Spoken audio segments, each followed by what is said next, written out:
نحمده ونصلي على رسوله الكريم اما بعد فاعوذ باللہ من الشیطان الرجیم بسم اللہ الرحمن الرحیم۔ حسن یوسف پہ کٹی مصر میں انگشتے زنا، حسن یوسف پہ کٹی مصر میں انگشتے زنا، سر کٹاتے ہیں تیرے نام پہ مردان عرب۔ صدر علی وقار، میرا پیغمبر عظیم تر ہے، میرا پیغمبر عظیم تر ہے۔ میں سوچ رہا ہوں کہ کیسے اس عنوان پر لب کشائی کروں۔ میرے جیسا کم علم اور کم فہم طالب علم بھلا اس عظیم ہستی کی عظمت کے بارے میں کیا گفتگو کر سکتا ہے کہ جس کی عظمت خالق کائنات کی زبان قدرت سے یوں ادا ہوئی، وَرَفَعْنَا لَكَ ذِكْرَكَ، اور آپ کا ذکر بلند کر دیا۔ سحر کا وقت تھا، معصوم کلیاں مسکرا رہی تھیں، ہوائیں خیر مقدم کے ترانے گنگنا رہی تھی۔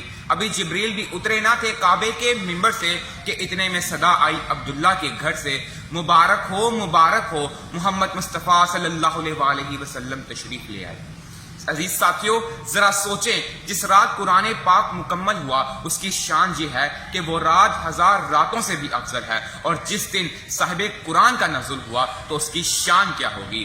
حضور آئے تو سر آفرینش پا گئی دنیا، حضور آئے تو سر آفرینش پا گئی دنیا، اندھیروں سے نکل کر روشنی میں آ گئی دنیا۔ صدر علی وقار، غور کا مقام ہے یہ وہی وحشی عرب، وہی بت پرست عرب، وہی بد اخلاق عرب۔ یہ کیا انقلاب ہو گیا تھا کہ پیارے پیغمبر کی تعلیم جاہل عربوں کو عاقل بنا گئی۔ وہی ابن عبد جالیل جس کے خاندان نے طائف میں آپ پر مظالم ڈھائے، جب وہ طائف کا وفد لے کر مدینہ آتا ہے تو آپ اس کو اپنی مقدس مسجد میں خیمہ لگا کر دیتے ہیں اور ہر روز اس سے نماز عشاء کے بعد ملاقات کرتے ہیں۔